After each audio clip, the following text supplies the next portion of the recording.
असं आहे की आपण 30 जून पूर्वी कर्जमाफी करतोय, त्याच्यामुळे पुढच्या हंगामाकरता आपले शेतकरी पात्र असणार आहे. आपण जर सायकल बघितलं तर बहुतांश शेतकरी हे जूनच्या शेवटी जुलैमध्येच त्या ठिकाणी कर्ज घेत असतात.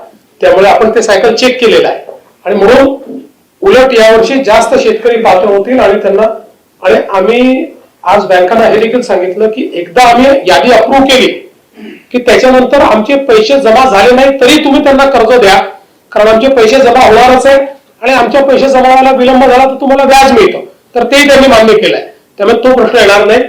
आता सोप्या भाषेत समजून घ्या, मुख्यमंत्र्यांनी कर्जमाफी संदर्भात जी पत्रकार परिषद घेतली त्याच्यामध्ये त्यांनी स्पष्ट सांगितलंय की आम्ही 30 जूनच्या आत कर्जमाफीची प्रक्रिया पूर्ण करतोय. ती कर्जमाफीची प्रक्रिया पूर्ण केल्यानंतर ती यादी असणार आहे पात्र शेतकऱ्यांची, ती यादी अप्रूव्ह असणार आहे, ती यादी आम्ही बँकांना देणार आहे आणि ती यादी बँकांना दिल्यानंतर 30 जून नंतर शेतकरी कर्ज घेऊ शकणार आहे. त्याचबरोबर मुख्यमंत्र्यांनी हे सांगितलं की जी सायकल असते दरवर्षीची कर्ज घेण्याची, तर ती कधी असते जूनच्या एंडिंगला आणि जुलैच्या मध्यापर्यंत किंवा जुलैच्या 30 तारखेपर्यंत नवीन कर्ज शेतकरी घेत असतात. तर ते कर्ज तोच टाइम आहे, त्यानुसार ते कर्ज शेतकऱ्यांना मिळणार आहे.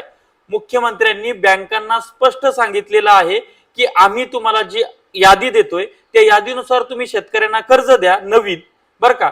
भलेही राज्य सरकारकडनं बँकेला जो कर्जमाफीचा पैसा पाठवला जाणार आहे तो पैसा बँकेला मिळणारच आहे.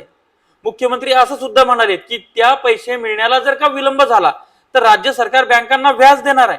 त्याच्यामुळे बँकांनी शेतकऱ्यांना बेजार करू नये.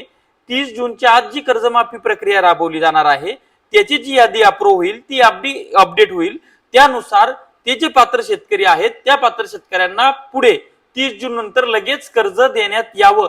हे मी म्हणत नाहीये, मी तुम्हाला सुरुवातीलाच मुख्यमंत्र्यांचा व्हिडिओ पत्रकार परिषदेतला ऐकवलेला आहे की त्याच्यामध्ये त्यांनी स्पष्ट सांगितलेलं आहे. दुसरा मुद्दा, पीक कर्जासाठी सिबिल स्कोअरची अट नाहीये. एखादा बँक मॅनेजर का सिबिल स्कोअर मागत असेल तर त्याची तक्रार आपण थेट करू शकतो कलेक्टरकडे, त्याची तक्रार आपण एसडीएम कडे पण करू शकतो आणि त्याच्यावर दंडात्मक कारवाई होऊ शकते असं मुख्यमंत्री स्वतः सांगत आहेत. त्यांनी पत्रकार परिषदेमध्ये हे सांगितलेलं आहे. त्यांनी विशेष बैठक यासाठी घेतलेली आहे आणि त्या बैठकीतनं सिबिल स्कोअर असेल म्हणजे सिबिलची अट असेल ती रद्द आहे. आणि दुसरा मुद्दा म्हणजे काय की बँकांकडनं विलंब झाला तरी सुद्धा जी यादी आहे ती यादी गृहीत धरून बँकांनी कुठली भीडभाड न ठेवता जी या लाभार्थ्यांची यादी कर्जमाफीच्या त्यांना नंतर नवीन कर्ज द्यायचं आहे. अशा पद्धतीची मुख्यमंत्र्यांची ही एक महत्वपूर्ण अपडेट होती, ती पुराव्यासह मी तुमच्या समोर ठेवली आहे. शेती माती संस्कृतीसाठी अशाच नवनवीन व्हिडिओसाठी चॅनल सबस्क्राईब करा, साईडला असलेलं बेल आयकॉन दाबा. धन्यवाद.